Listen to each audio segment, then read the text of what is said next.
everyone. Welcome to At Home with Sally. I'm Sally Clarkson, and I have the biggest privilege in the world to be with so many friends from all over the world who join me every week to listen to my stories, inspiration, biblical encouragement, and I am just so glad that you're here today. Thanks so much for joining me.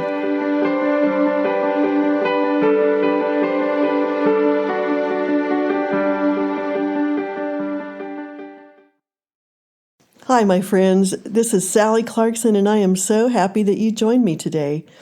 I have all sorts of fun things to tell you because we've been participating in some of the wonderful culture and just fun things about the area of Oxford.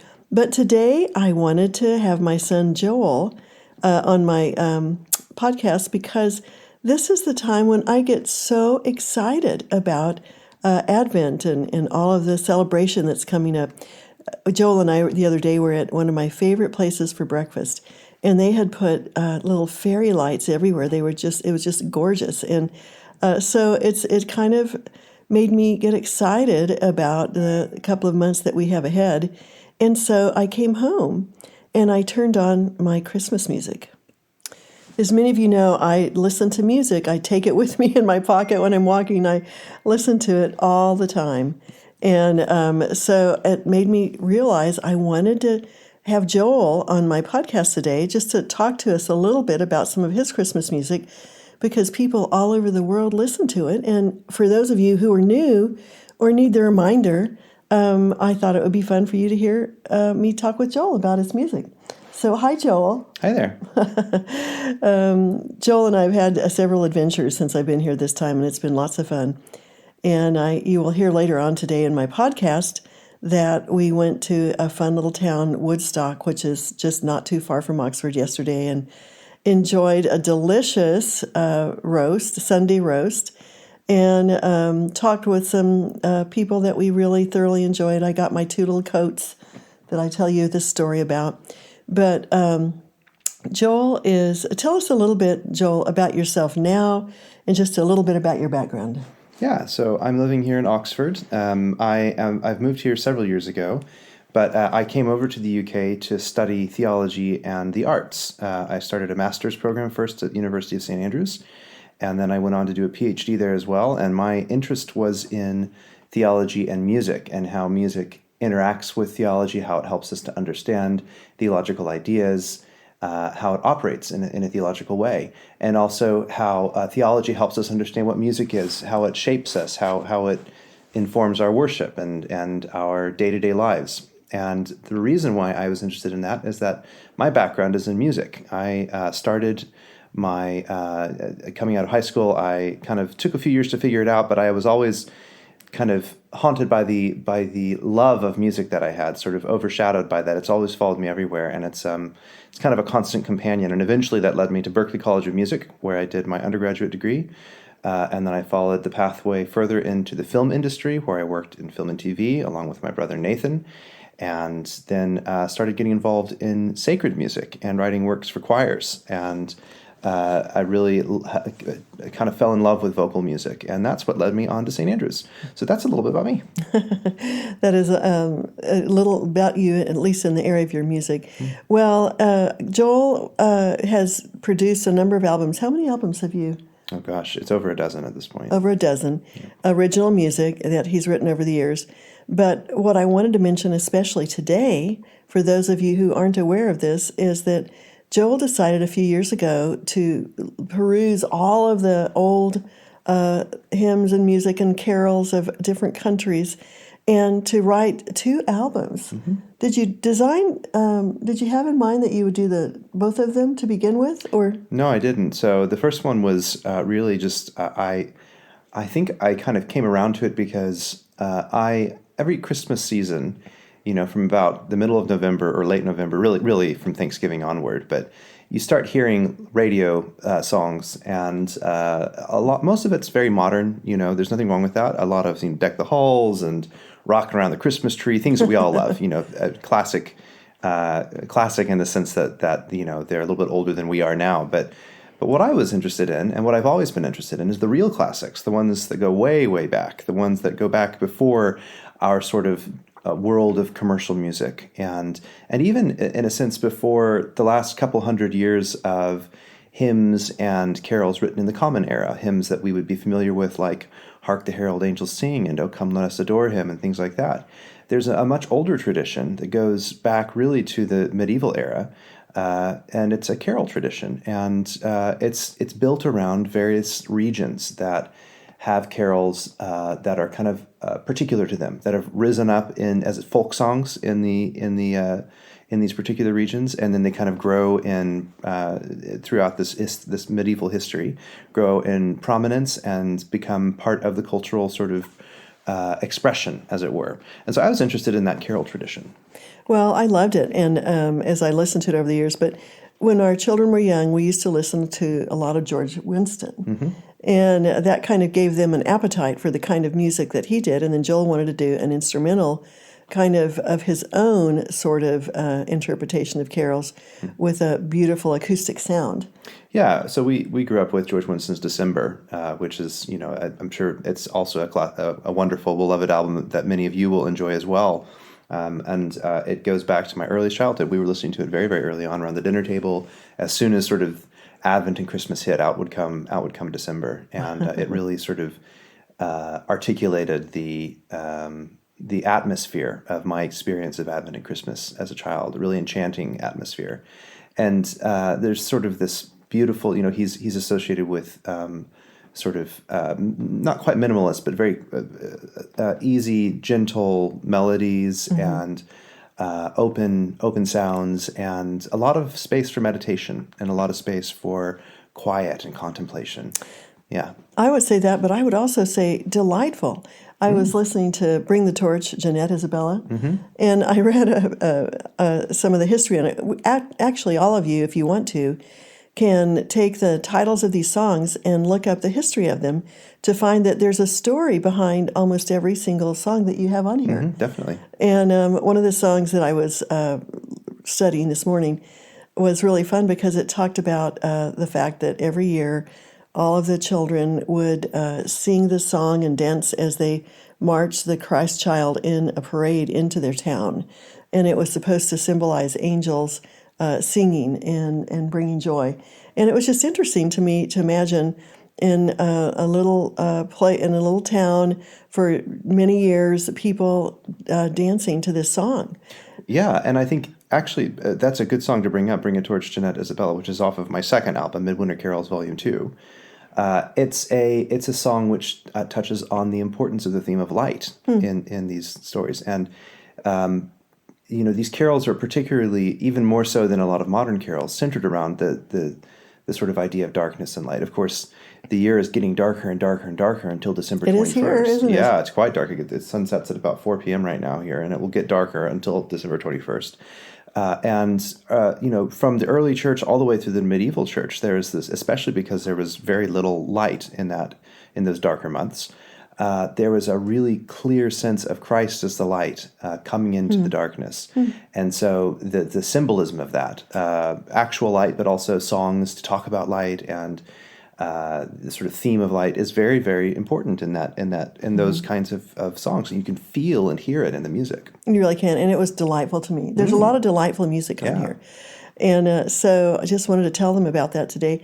So, Joel, I know you've got to run off and do a lot of things. Where can people find you? Because you do have many more than just these two albums, but this is the album series that thousands of people listen to every year from all over the world.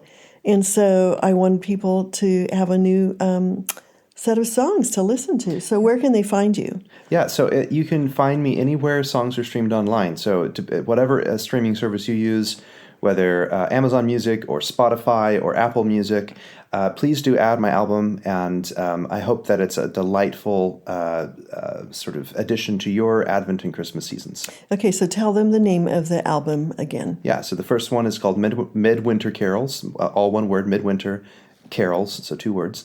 And then the second one is called Midwinter Carols Volume 2. And probably if you can find one, then you can look my artist profile up in whatever service you're using and find the other one as well. Okay, well, I have to ask you, do you have a favorite Do you know, I love them both so much. I'm so proud of the work I did on them, and I've loved how people have responded to them over the years. Many, many people love Midwinter Carols, and it's always has a dear part in my heart. I really loved writing Midwinter Carols too.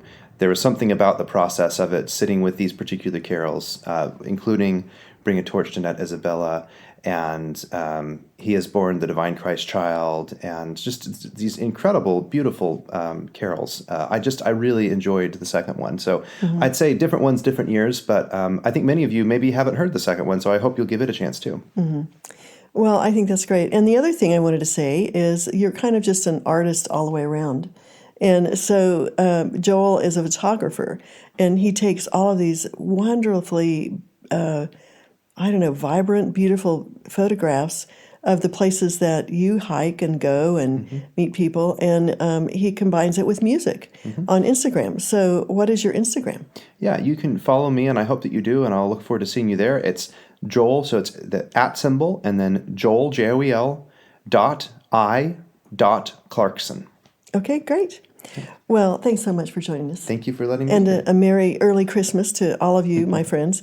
And I just wanted you to know that I recorded the introduction to this particular segment before I recorded this. And so you're going to hear an introduction all over again, 2 introductions today.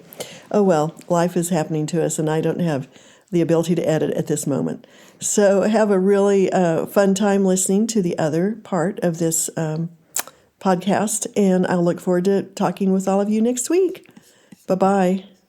Hello, my wonderful friends. I'm Sally Clarkson, and I'm so happy that you joined me today. I've been looking so forward to this. As a matter of fact, I've had such a wonderful week. I wanted to tell you just a little bit about my ramblings about Oxford, UK, where in the UK I have 3 children and 4 grandchildren. So naturally, I love to spend some time here, and I had a free ticket from America to the UK this time. And so Clay said, well, you have to take it before, you have to schedule it before October 15th. So I did that, and I've been having such a wonderful time. And I want to tell you just a little bit about my yesterday, because it was kind of one of the highlights of the week. I have found over the years that the bus systems here are really wonderful, at least for me. I can take a bus almost anywhere. I can take trains different places too. But there is a bus from where we live in Oxford, where I stay with my children, and it goes directly up to Woodstock, another town that is nearby, and it's next door to Blenheim Palace. Blenheim Palace is the place where Winston Churchill was born, and it's beautiful. It has many events. It's got lovely walking areas, and so I love going there. But it just happens that my son Joel and I have been there together about 4 or 5 times. And it's such a beautiful, lovely drive in the autumn. And we have a favorite place that we go for coffee when we first get there. And this time they had one of my very favorite things. You know, it's Sunday, so you have to celebrate. After we went to church, we went up there, and they had a chocolate almond croissant, which means a chocolate bottom of the pastry, and then a lot of almond filling with almonds on the top. It was absolutely magnificent. So we enjoyed it. We split one and enjoyed it. And then we ponder where we should go next. We wandered all over the town, and as it happens, there is a lovely shop that has historical artifacts. It's more than an antique store. It has beautiful treasures from different parts of Europe. And we have a couple of different times talked to the lovely owner, and he has told us stories about where he goes, kind of just jumps in the car and goes and finds all of these treasures. And I found something that I wanted. Only 17,000 pounds. It was a gorgeous, gorgeous statue, which I might tell you about it at another time. But these are old treasures, and they tell stories, and they're historical.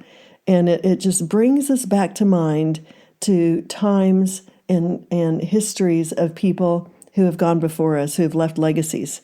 And the thing I love, and I remember talking about this another time on a podcast, is a long time ago, Francis Schaeffer said that you can tell when a culture is going downstream or downhill because it loses the excellence in its art and in its trade. And for instance, if you looked at a Roman coin from the first part of the country's establishment, it had very intricate designs, and it had the picture of the leaders on the different coins, and they were really something to behold. But then, as the history many years passed, then the coins became very kind of coarse and not beautiful and not lovely. The artistic design and the time that they took with the design went downhill. And so I think even in creativity, in arts, and in television shows and in movies, you see the downhill decline of many of the people who are making the messages. It's been said that once you have a little bit of violence, then you need more and more and more to satisfy the hunger for something more exciting. And so anyway, it was really fun. He had a lot to say about his own ponderings of these issues, so that was a lot of fun. And then after we had walked quite a while, I have to tell you, I've told you before, I love charity shops. And a charity shop is what we would call a discount or a store in America. I can't even think of the word right now, but a secondhand shop. And I happened to walk in and had these two coats that were actually the same style, just different colors. And the shop owner said, "Oh, you need to try this on." The coats are a big deal when you spend all your time walking and going to places. And so I got these. I got a beautiful coat that looked absolutely brand new for 20 pounds, which is $30. That was probably $180 to begin with. So I felt quite good about my bargain. You know, I try to justify to Clay that I'm saving so much money when I spend all this money on deals. But anyway, then we wandered through the town chatting and having fun. And we took the bus up there, and of course we took another bus back, which is part of the fun too, because you just get to look out and all the different scenery and the trees and the leaves changing. But one of our events that we had not participated in is in this area, they have what they call Sunday roasts. And it used to be mostly roast lamb or sometimes roast beef.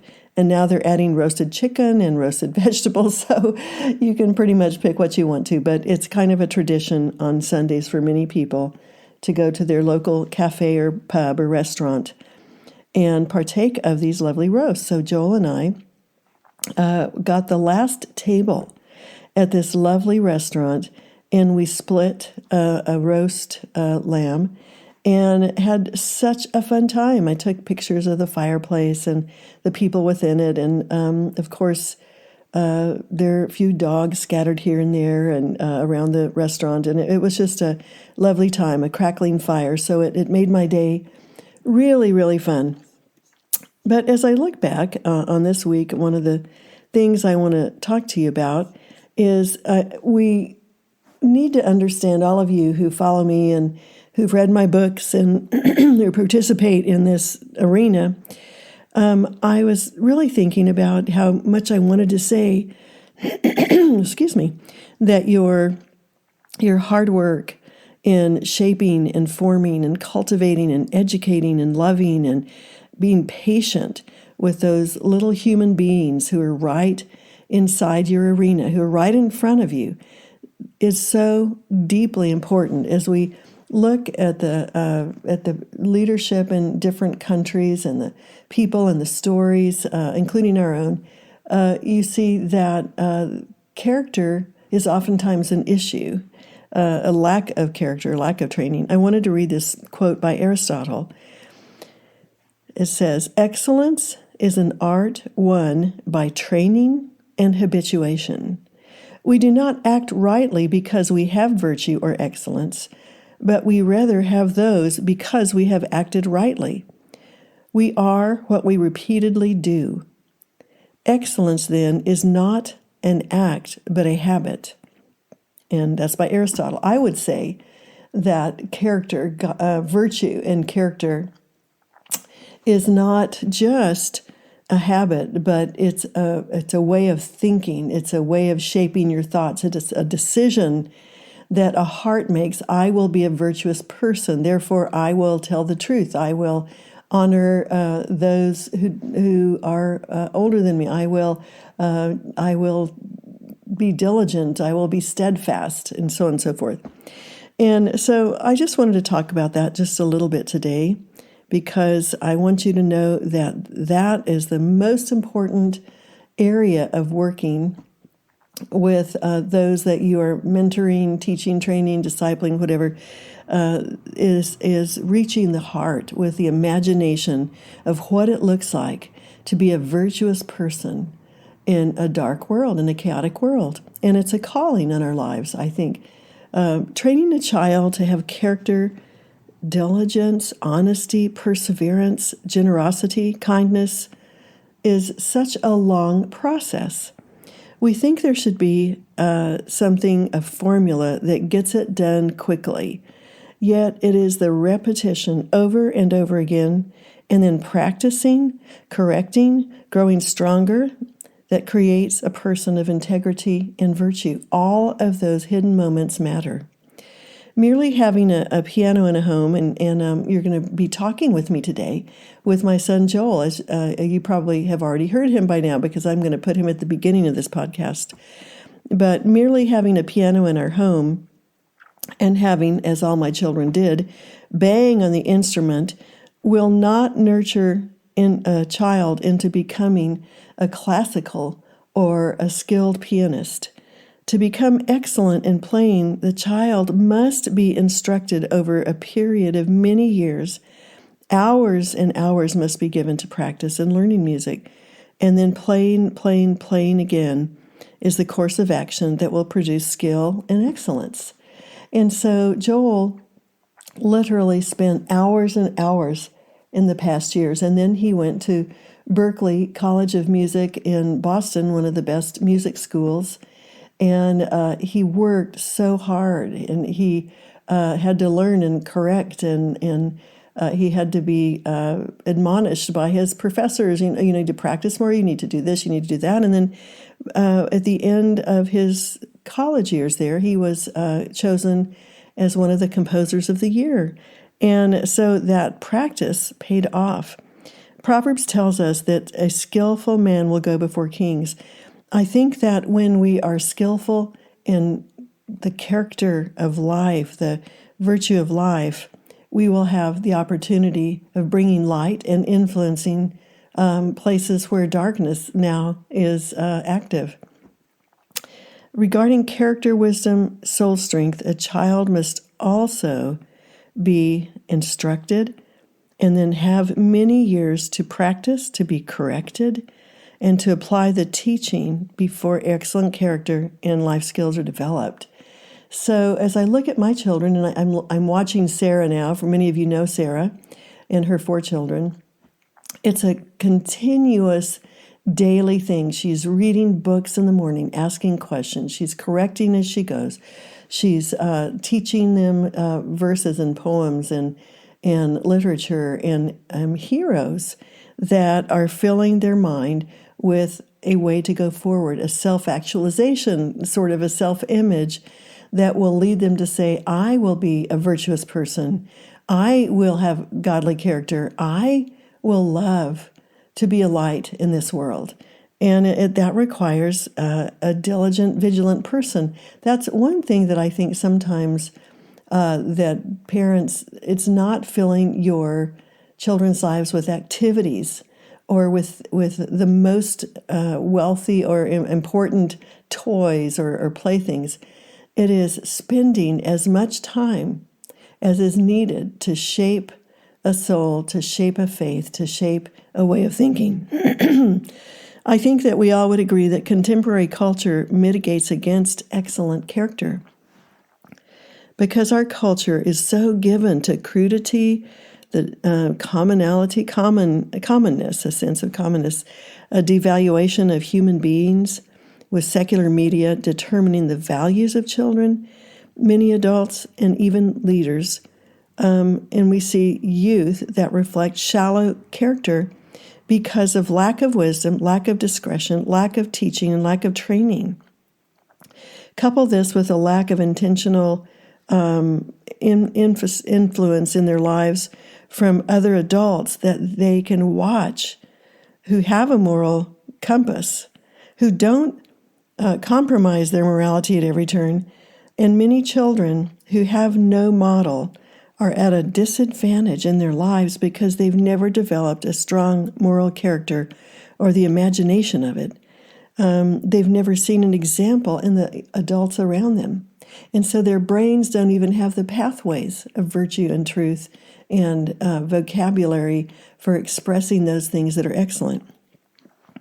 I think that it's so important for us to understand that this is something that takes years and years and years to develop. And I think that many parents are anxious that their children cease to have bad behavior, and they want a formula for disciplining their children that will make them easier to deal with on a daily basis so that they as parents can have an easier life. And that is true to some extent. The more you train, the more you love, the more you are patient, the more you teach, the more you will benefit from children who are learning self-discipline and self-control and who are learning to be gracious in words and behavior and even in thinking. But as I observe many families and children and adults all over the world, I find that there are fewer and fewer children who have an internal sense of composure, of self-control, of wisdom, of manners, because they're not receiving the kind of instruction that it requires at home. And we are given our children, I think, also for the purpose of us growing up. You have to become what you want your children to emulate.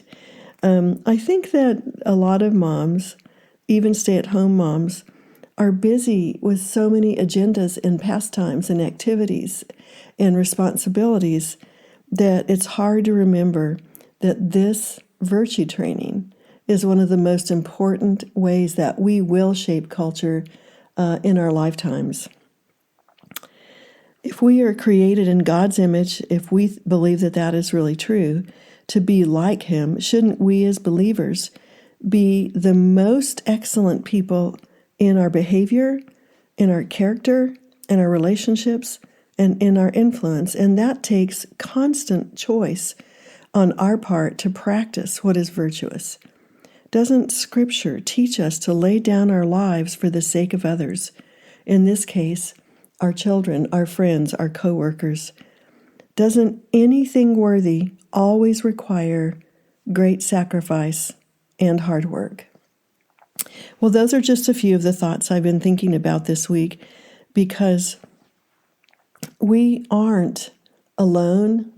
I was listening to some of Joel's music. I might have mentioned this before, but I love the song about Emmanuel, God with us.